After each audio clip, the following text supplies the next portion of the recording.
In May 1974, the British and Irish Lions were to embark on a tour that would make them living rugby legends. With a formidable pack and a brilliant back line, they were to play the game of rugby as it had never been played before. We have achieved something no other Lions team has ever done. Inside beautifully to Phil Bennett. Look at that acceleration. It is the beginning of an adventure.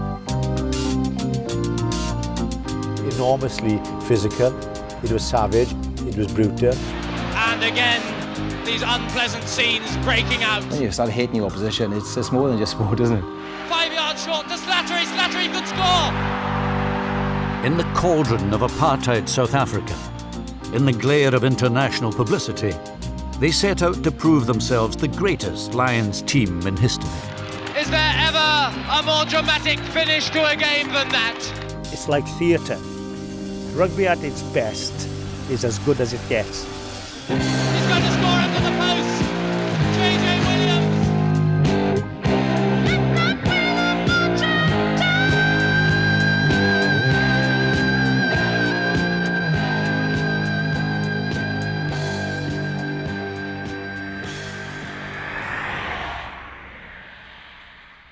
I'd only played for Wales 6 times before that tour, so there was always an uncertainty, would I make the squad?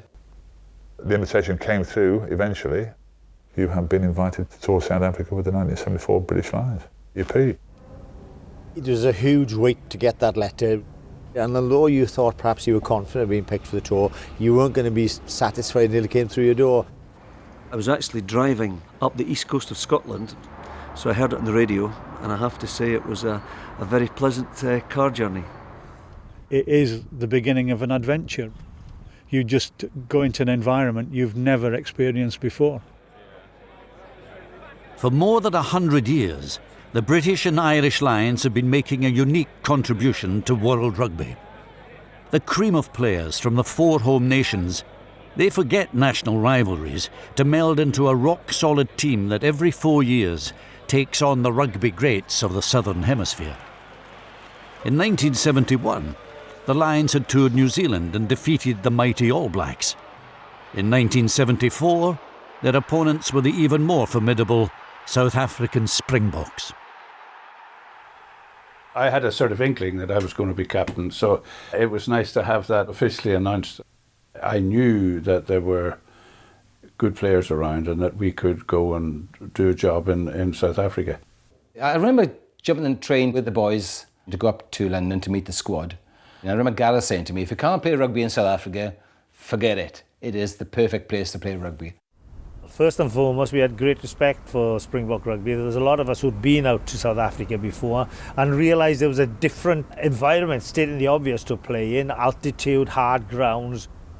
I remember people saying, you've been out and beaten New Zealand, now go and beat South Africa, as if it was a matter of fact. So there was a huge expectation. Sid Miller, he had done a lot of homework, not only in the selection of the team, but he'd done a lot of homework of what was happening in South Africa as well. So we went out with some confidence. We went there knowing that we had experience in the right place and the right kind of players to give a good account of ourselves.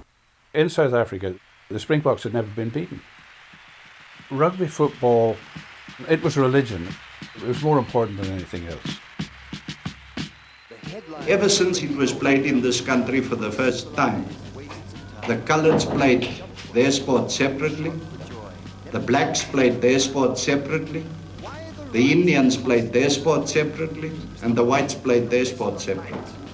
I don't visualise any change as far as that is concerned. 74 was no ordinary tour. It escaped no one that the South African team was all white. The result of a repressive apartheid regime that segregated, exploited and abused the non-white majority to increasingly strong international disapproval. By the early 70s, violent protests were underlining general condemnation of the South African regime. There was mounting pressure to boycott the apartheid government politically, economically and culturally. And sport was no exception. 100 anti-apartheid campaigners, led by Mr. Peter Hain, urged rugby fans to make a grassroots protest against the Lions' visit to South Africa. They described it as a sellout to apartheid and racism in sport. They're to ask the Labour government to call off the tour. My moral objection to the tour is that it's playing according to the rules of apartheid, of racialism. If the tour was playing against sides selected on a non-racial basis, like happens elsewhere in the world, then I'd be all in favour of it. I was passionate about sport from a young age as a South African boy brought up in Pretoria, and so I knew in the anti-apartheid movement that sport was the soft underbelly of apartheid. I knew how fanatical white South African men especially were because I had been one.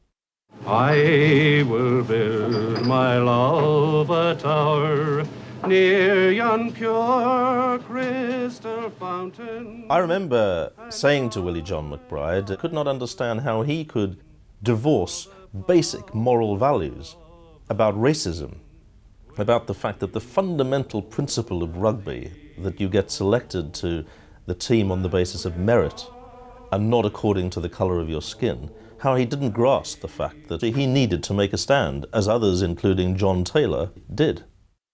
After a great deal of thought, I now feel that were I to play, I would be helping to condone and perhaps perpetuate a government of the sort that is in existence at the moment in South Africa. I had been to South Africa in 1968 with the Lions. Basically, I had some misgivings, but I was more keen really on becoming a Lion. But when I got there, I have to say that what I saw really shocked me. I remember particularly going to the South African embassy the night before we left for South Africa, and the South African ambassador saying, "Now listen, you won't like our politics, but our rugby and our girls are great. Go and enjoy them." White South Africans desperately craved both the international recognition and the international respectability that normal sporting relationships, above all rugby is so crucial to the white Afrikaner psyche, that they had those tours going. We were expected to believe that the rugby fraternity was greater than any other fraternity, and I think that contributed to this whole feeling that if you're part of the rugby fraternity, everything else goes out of the window. I just found, if you like, the brotherhood of man is a much bigger thing than the brotherhood in rugby. So really, the decision in 1974 was not a difficult one. I've been through this over the years. Should I go? Should we go? Should we not go? I had no hesitation. So it really wasn't a decision for me. We were going to play rugby football. If we could get people together, all the better. I think you had doubts. You had to question in your mind what was going on in South Africa. The government was obviously being lobbied by the anti-apartheid movement. I suppose a sort of a civilised debate or discussion took place. There was all sorts of things like, politics shouldn't interfere with sport and should be allowed to get on. And the fact that the government could actually ban us from going, they could disown us, which they did. Well, they were using the tour as a leverage between the Tories and the Labour, between Ted Heath and Harold Wilson. I mean, the British government came out and made a statement before the Lions left that their attachés and diplomatic corps in South Africa were not in any way to engage with the Lions. We, on the whole, tend to think that it's a moral matter which members of the team, members of the rugby authority should think out for themselves and determine for themselves, though our advice to them would be, for the reason I've stated, that it's rather unwise for them to go. The government, as you know, wish us to stop the tour. We believe, sincerely, that we should continue with the tour to keep communications open. Not far away, nearly 100 National Front supporters staged a counter-demonstration. They hit out at what they called attempts to sabotage good relations with a friendly country and called for the Lions' visit to go ahead. The world is divided into three camps when you have an issue. You have the people who are for, you have the people who are against, and the majority who don't care. I don't believe that either is absolutely right, and sport is used as a political toy from time to time. were you actually going to make any difference by not going? And of course, I was so keen on my rugby, and that was the one big thing that I hadn't done in rugby.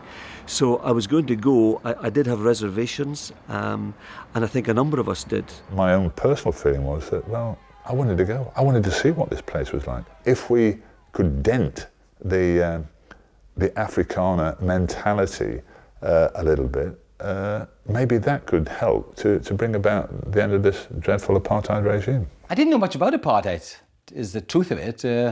It wasn't hitting us in the face as it became later. It was hidden away from us. As sportsmen, we were totally focused anyway, and selfish, as sportsmen are. I would have gone whatever, because I wanted to become a British Lion. It's the greatest moment of my life at the time.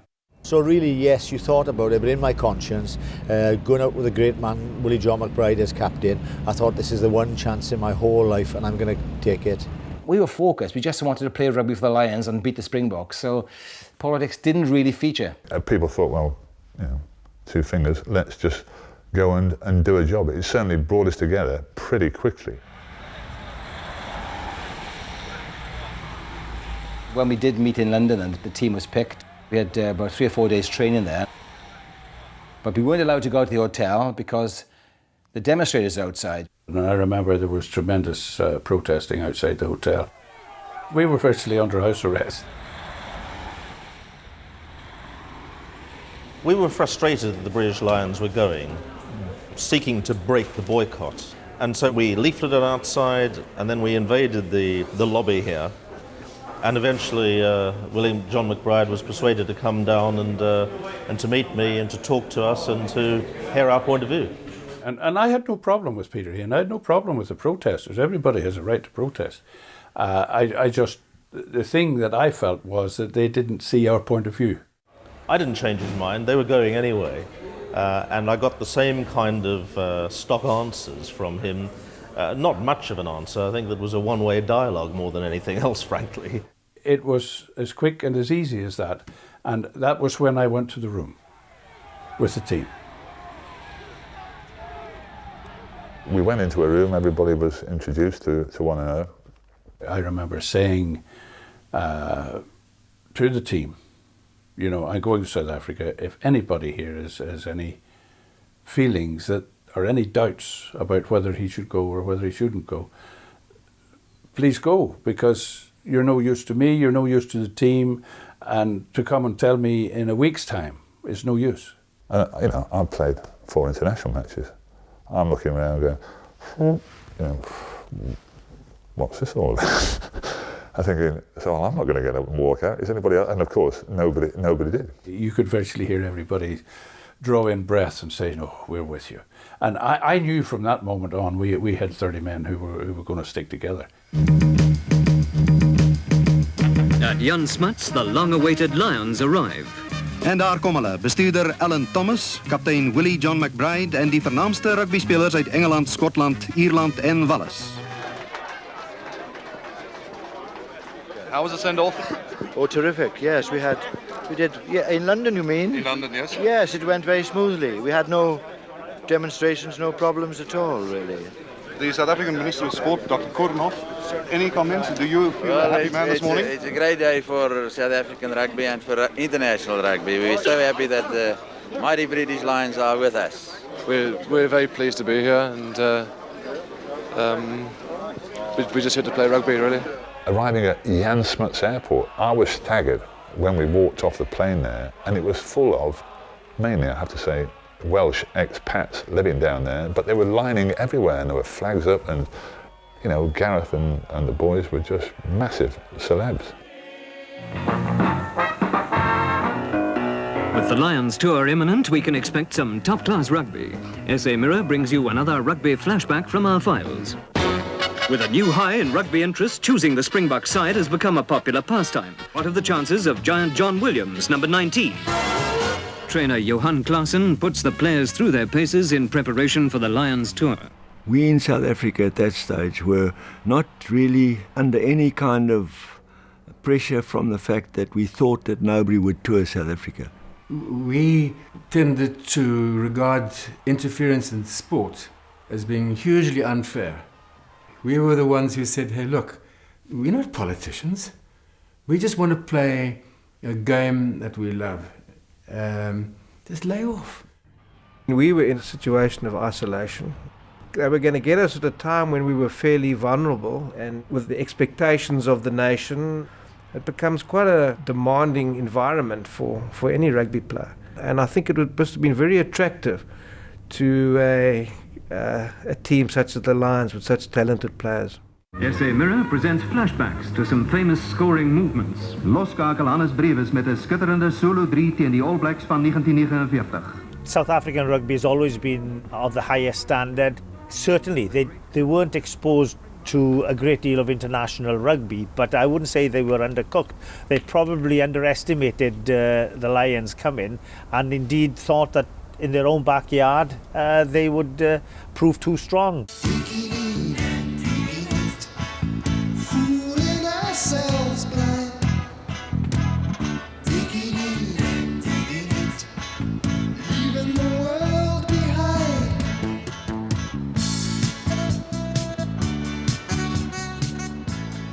The British and Irish Lions tour of South Africa was to last 3 months. During this time they would play 22 matches, 4 of which were tests against the Springboks, the South African national side. The squad went to South Africa early, escaping the UK anti-apartheid protests in favour of the calm of their African training camp. The great thing about this sort of trip in the amateur era was that it had given us the opportunity to play an amateur game as professionals. I mean, we got about 15 shillings a day. I mean, it was probably less than that, I think. It was some insignificant sum of money. I think one of the great things in those days was that we had backs who played with vision. And they had space. And if we could dictate the game going forward, space was there. It was just magic to be part of that. But the strong guy was Gareth. Gareth was the guy who dictated everything. There was a strong skeleton of the 71 side, so they were experienced players and guys who toured and knew what to expect. We had the moves planned and what have you, but with people like JJ Williams and JPR was always looking for opportunities to come into the line. JJ was as fast as anybody in world rugby at the time, so it was only a question of trying to give these guys time and space. Psychologically, we were well prepared. Our management was excellent, and we had a captain who every member of that team would have done anything he said. There was just a tremendous feeling of confidence from the outset. We were amateurs, but we were very professional in our attitude. You had a bunch of guys who were way ahead of their time in their thinking of fitness and conditioning and stuff like that. The real power was seated in Sid Miller, the coach. What's a coach? That was the thing that had taken people to games normally. And here we were with a full-time coach. Sid used to say to the backs, I'm taking the forwards now, off you go and train on your own. It was between Gareth and myself, really. There was no real sort of definitive planning in those days. If I say it was off the cuff, it wouldn't be quite that, but it was a question of, it's good ball, let's use it. I'd come from an athletics background, I'd been to Commonwealth Games, and I was quite surprised at the intensity of the running sessions. I can tell you that I've done some heavy running sessions in my athletics days, but the 74 Lions training sessions were as hard as anything I've experienced. On these tours you try to improve all of your basic skills, and obviously speed is a very important one. So I would train with JJ just on sprint routines because he was the fastest player. But we'd go to a training session and he'd insist on standing next to me. And if I just took it easy, if I had sort of one feeling too good one morning, he'd beat me. And I couldn't have that, could we? You couldn't have a open side wing forward beating a Commonwealth Games sprinter. Occasionally I beat him, but those occasions were manufactured. We would take in turns to say, ready, go. And I might have been a little bit short-sighted with the go bit, you know, and I might have just... And then when you get ahead of JJ, he runs into your elbow, you know, just at the moment that he thinks he's going to go by you. So every training session, I was stuck with Fergus trying to beat me, but immense player, immense. And his attitude to training was incredible. We had guys from all walks of life. There were coal mines in Wales then. We had guys from there. We had steel workers. We had school teachers. We had accountants, solicitors. You name it. Every walk of life we had on that tour. And it was a wonderful challenge to sort of be with those guys. People like Bobby Windsor, combined with people like Andy Ripley, such social differences. But I think Bobby gave that ruthlessness which British rugby hadn't had before up front. And even though we joke about him, and he was the character of the tour, Bobby Windsor, I think his ruthlessness carried off into people like Fran Cotton and Ian McLaughlin, Gordon Brown and Roger Utley. You don't mess with those guys. And South Africa couldn't believe, I think, at that time, that we could produce 8 men who could stand up and not be bullied. And if necessary, we could give it back. The Lions coach, Sid Miller, had played on the previous Lions tour to South Africa. He realised that to beat the Springboks, they would have to dominate up front. And from the first moment, Sid laid it out. If we can take the scrum away from South Africa, it's such psychological importance to them, then we're on the way to winning the series. And he said, we're going to scrum, scrum, scrum every single minute of the day until you're sick of the word scrum. Propping against Bryant and Claxton, 2 young university players. Look at that shove. Real power from the Lions. We out-scrummaged every team, and we did it purposely. We would take the ball, we would drive it, we'd drive it, we'd drive it. The Lions pushing over the top and getting possession. Edwards feeding out to JJ Williams. 5 yards short to Tony Neary. He must be there. And you can thank the pack for that. It was war amongst the players who was going to get into their own test side. There was even headlines on the newspaper saying they'd had a fight on the field. And we, of course, immediately felt they're falling apart. But they weren't. They were fighting for their position to get into the test side. Utley to Ripley. Ripley busting as he did for London Counties. Tony Neary going for the corner. Every player was top class. The team that got selected was most probably hated by the other 15 because they felt they should have got a chance to play. But that hate stayed within themselves. 3 men outside him. Rather a loose pass to Tom Grace. But Grace has got the acceleration and he's going over for number 4. I believe emphatically that the Lions tour was one of those one-off miracles that happen every now and again. From the start, Transvaal attacked fiercely against the British Lions at Ellis Park, and with their forwards giving no quarter, they keep the Lions on the defensive. I think one of the extraordinary things about a tour is you have all the time in the world and yet you have none, because every 3 days you move. You unpack your bags on day 1, you're there for day 2, and on day 3 you start packing your bags again. A capacity crowd of 68,000 are being treated to thrilling, robust rugby.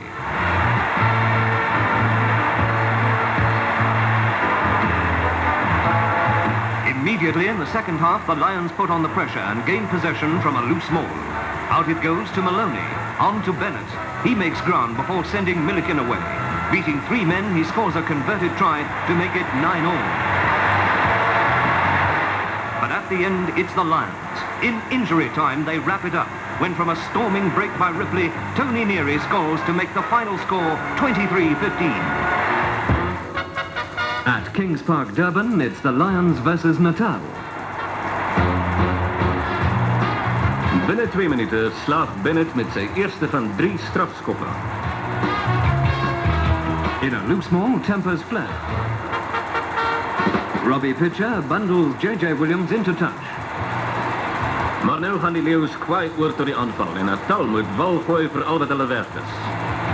But in injury time, the Lions start a fantastic scoring spree to finish clear winners and retain their unbeaten record.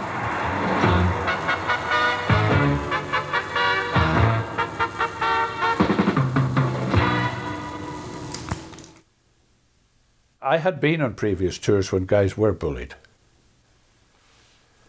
And there was this feeling of, the chaps, these English chaps.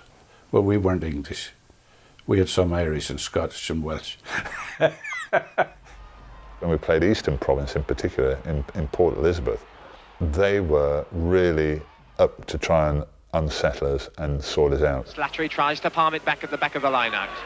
And there were fists flying all over the place. Irvin racing up, but that's Billy Steele back inside to Irvin. And while Irvin runs into touch, the game erupts in an unpleasant manner in the centre of the field. It's the sort of thing that's been boiling up for most of this game. Mervyn Davies and Slattery try. I may look big and that, but I've never been into that sort of thing personally. And I'm saying at one point, why don't we just play rugby? But there's some brutal scenes out there, you know, and it's quite interesting.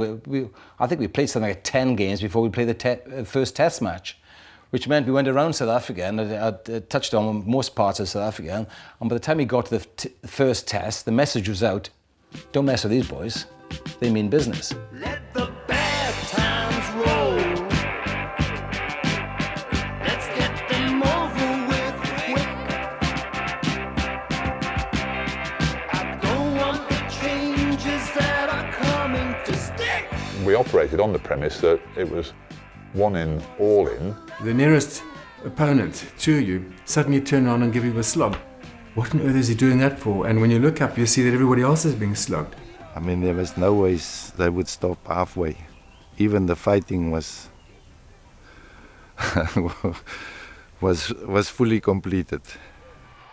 Well, being 12 stone and 5'8.5" tall, Phil Bennett and myself weren't much use. So we were just picking up the bodies. We were running that way to be passed by JPR running this way, you know. But, I mean, JPR loved it. Willie John, our captain, had stressed on us how important it was to not be physically intimidated. That was why we had that famous 99 call, which was rather embarrassing to look back on now. I thought the 99 call was a brilliant call. If they were in any kind of problems, everybody just climbed in. I mean, I think the one game at Durban, the ref actually sat on the ball watching them having a fight.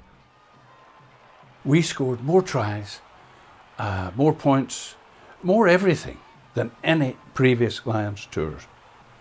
Now, you don't do that if you're a sort of dirty team, ill-disciplined team. You don't do that, because the game of rugby football, to play it well, you've got to be disciplined. And I think we played it well. Into the Eastern Province 25, Edwards, Bennett just stood still and let the opposition come past him, switches direction. Andy Irvin in the line, fed out to Roy Bergiers, Billy Steele cutting inside, it must be a try. Tommy David loves to run straight up the field. The Lions looking now for second phase and getting it well. John Maloney, there's a gap and a half.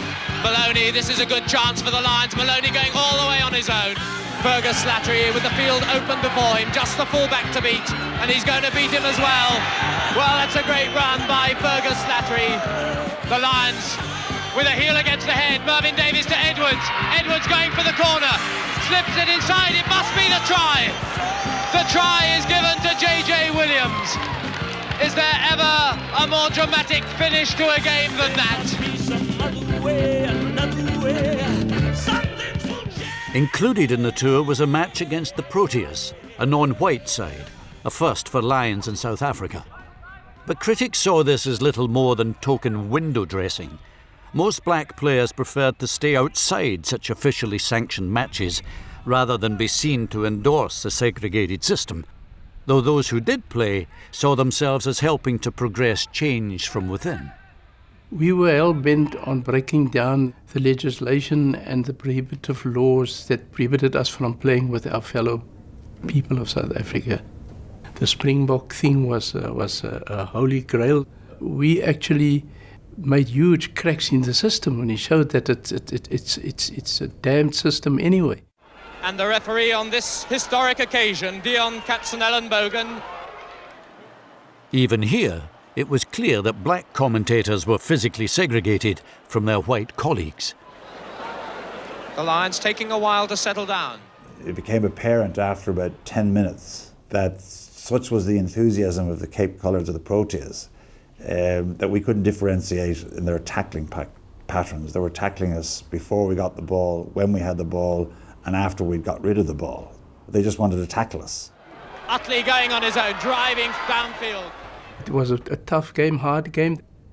They didn't take any nonsense, and we went hammer and tongs for them. 3 yards out from the Proteas line. So I realised that the only way out of this was to take the law into our own hands.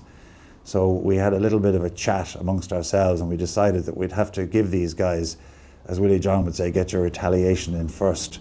So I think we spent about 20 minutes just pounding these guys into the ground. The rough play was not without consequences for fly half Alan Auld. I think it was the worst tackle I've ever seen.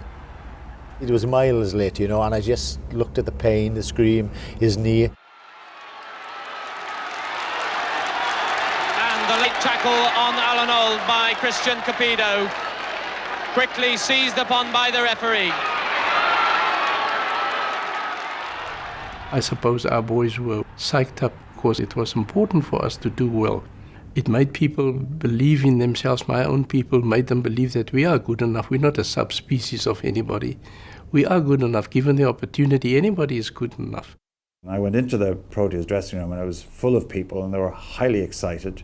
They were delighted that I was in the dressing room, but they just seemed to be highly excited anyway. And it certainly didn't look like a dressing room full of people that had been beaten by 37 points.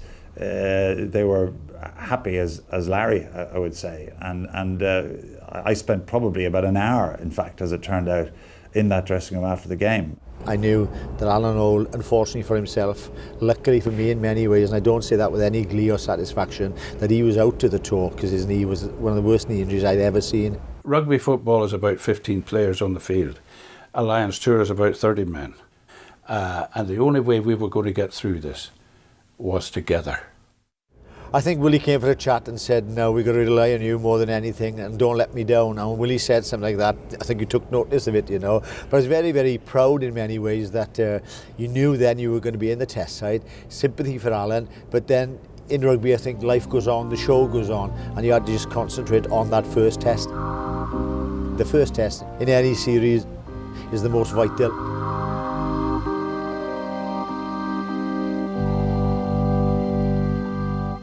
Relaxed and confident on the eve of that first test, the team contemplated making history.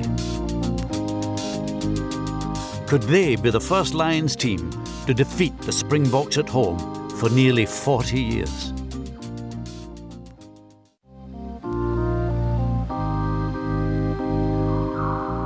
Five weeks into their controversial tour of South Africa, the Lions had played 7 provincial games, winning them all. Now they found themselves on the eve of their biggest challenge, the first test. I remember going into the team before we went to the ground, and I'm thinking to myself, what can I say today that is new and that will lift these guys that bit extra for a test match? Really, I don't have anything to say that's going to help, because we've said it all on the training field, said it all in the previous games.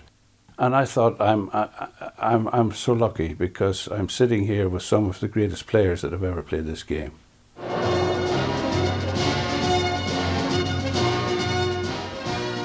Hulle siegetocht begin op Nieuweland in Kaapstad.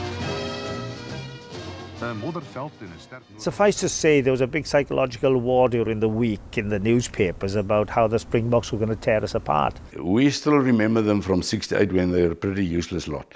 So that was our idea of the Lions, you know. They're here for fun and enjoyed their rugby and that sort of thing. Because of the way the weather went, it was never going to be a hugely expensive game, and it's going to be close quarter stuff. So that suited me down to the ground. The conditions were shocking, almost like playing back home on a bad Cardiff Arms Park pitch, you know.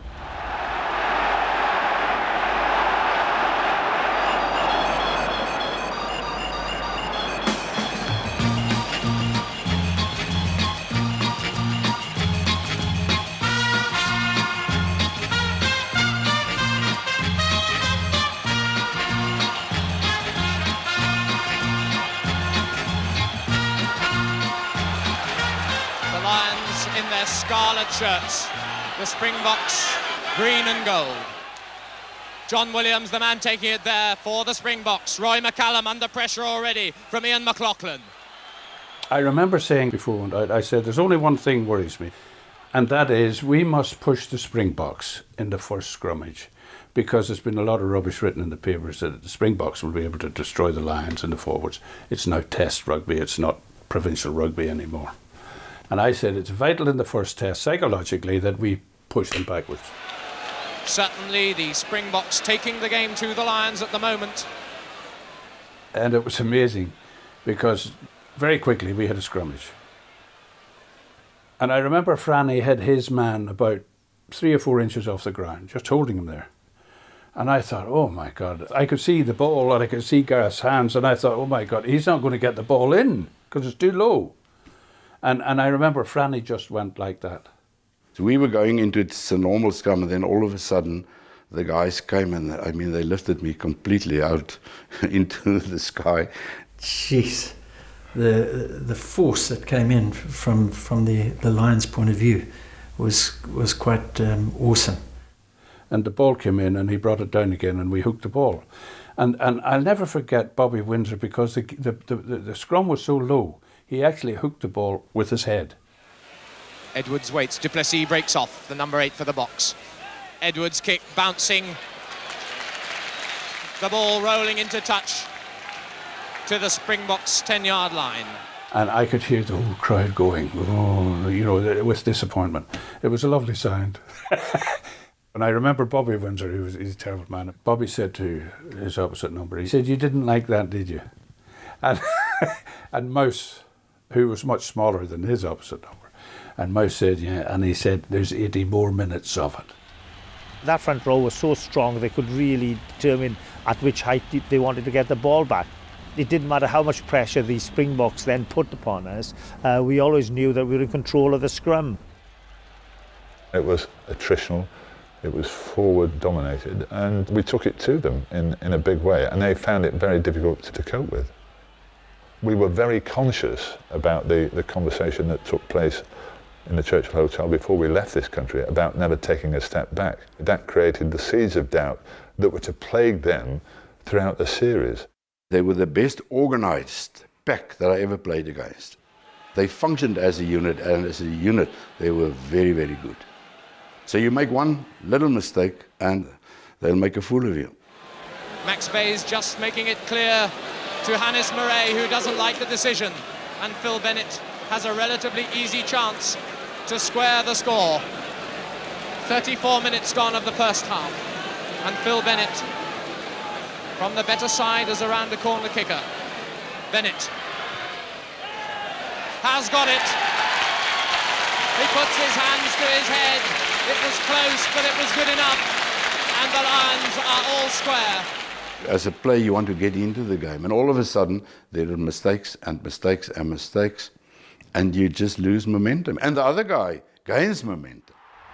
South Africa really were surprised. The fact that we had such a good group of forwards meant that we were able to control the game in any which way we wanted to. The reverse pass really was just one of those things that if I was going one way and needed the ball to go the other way, then there was only one way to do it, and that was to reverse it, stating the obvious. Edwards would just stand behind the scrum. He knew exactly what he wanted to do, who was standing where and who wasn't standing in the right position. So he had enough time to look and make sure what he did. We were like Edwards' slaves up front. All we had to do was give him good, quick ball going forward, and he absolutely controlled the game. There were a few occasions when I think I was singled out for a bit of attention, but I think it went with the territory. This was what made that side so magical. A pack of forwards, next to nothing, a magical backline that all knew exactly where they should go to and how they should go. So that gives Phil Bennett the chance to put the Lions in front. I had Gareth Edwards, the best passer of a ball in World Rugby, inside of me. So I knew I'd have protection, and I had plenty of time to do what I wanted to do, really. Phil Bennett with the penalty attempt. It's looking good. It is good. The Lions go ahead. Just sit back in the pocket, put the ball deep into the Springbok half, and let's take our chances and just win the game. You continually had this feeling that the Lions had all bases covered. They'd done their homework and they'd done it immaculately. The last quarter of this first test match, the Lions still in the lead, 6 points to 3. Could this be an historic victory? The Springboks on the rampage, the first down the three-quarter line. Oosthuizen, that's McCallum. Gert Muller in possession now. Slattery goes in, Davies goes in and wrestles. I was playing in a game of rugby at a level of speed and crispness that I had never played in before. I knew I had a huge mountain to climb in order to get up to that level of performance. This is where the Lions have ground the opposition down. The one thing that sticks in my mind was that we started off that series against them. It was almost men against boys. I mean, we were also well prepared, but not as well as the Lions. Not in our wildest dreams we expect such a vigorous pack of forwards. Roy McCallum, the South African scrum half, waits to feed. I remember Bullant going in for a tackle and coming off second best and dropping down, and my heart just sank. Great tackle by Mervyn Davies. Davies really crunched Bull and Coetzee then. Yeah, the guy said that's the best tackle they've ever seen. My man of steel here has dropped, you know, and suddenly you're aware you were against a very, very different side. There was somebody flying like a rocket from the side. I think I travelled quite far. Windsor almost took that against the head. Roy McCallum taking on with his boot. Gareth Edwards called on Max Bayes that I had kicked the ball into the scrum. And I said, Gareth, I said, you know, you were a cheat in that game. And he said, oh, Roy Bach, he says, when you've played the games I've played, you'll know all the tricks. I think there was a lot more gamesmanship in those days than there is now. You had one poor guy on the field. You had no linesman couldn't take part in the game. There was no third referee. There was no TV, slow motion. So you had a lot more gamesmanship, I think. Where's the ref? What can we do? What can't we do? But that was part of the game. And I think every team accepted it. Phil Bennett with the chance to put them 6 points clear. He struck it perfectly. That was over from the moment he touched it with his boot. Our forwards just destroyed them up front. We had good scrum ball, our line of ball was clean. Edwards dropped a magnificent goal. And really the first test played in our conditions was ideal. There was very little in the game. We could have gone either way.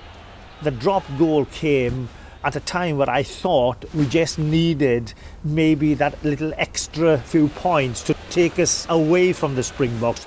The Newlands crowd really tense. Are they going to witness a Lions victory for the first time here since 1938? And an opportunity came and I just hit it, and I'll remember that to the day I die. Edwards looks for the long drop at goal. He struck it beautifully and it sails through. You know sometimes when you just hit the ball sweetly. I was surprised how far it went because the conditions were pretty deplorable, and it just sailed between the posts and just gave us really enough of a lead to sort of be comfortable in the end. And the whistle goes. The Lions leap in the air. Their joy unbounded, and rightly so. Their first win over South Africa in a test match here since 1938. And the British Lions have won this first test. Willie, you must be a very proud man. Absolutely delighted. And it went, in fact, according to the pattern you had prepared for the game. Yes, very much so. But let's face it, to have rain like this in South Africa, you know, what more can you ask for? Well, someone said before the game, God must have been an Irishman. That's right, I think he was. It's just great memories for me. Wonderful memories for me. You know, winning, I've always said, is a habit. Winning became a habit. Nobody ever talked of losing. It was amazing. We never thought they would be so well prepared and so motivated. So I think that caught us really with our pants down. Every man knew the job he had to do, and everything after that was bonus. I remember I used to say, look, I don't blame the guy that drops the ball. I blame the guy who's not there to cover it. Considering all the amount of preparation, it was very disappointing. There's no doubt about it. It was even more disappointing because it was the Brits. In retrospect, one didn't realize how well the Springboks had actually played. I think we made something like 7 changes to the team that played in the second test 2 weeks on. That spelt one thing: panic. There's panic in the Springbok camp. It isn't that they didn't have good players. I don't think they probably had the right formula. They didn't have the right team. And a lot of good players were left out of the side that probably would have got better had they stayed together. They changed the team, they did all sorts of things, and they got totally confused as the test series went on. It was amazing.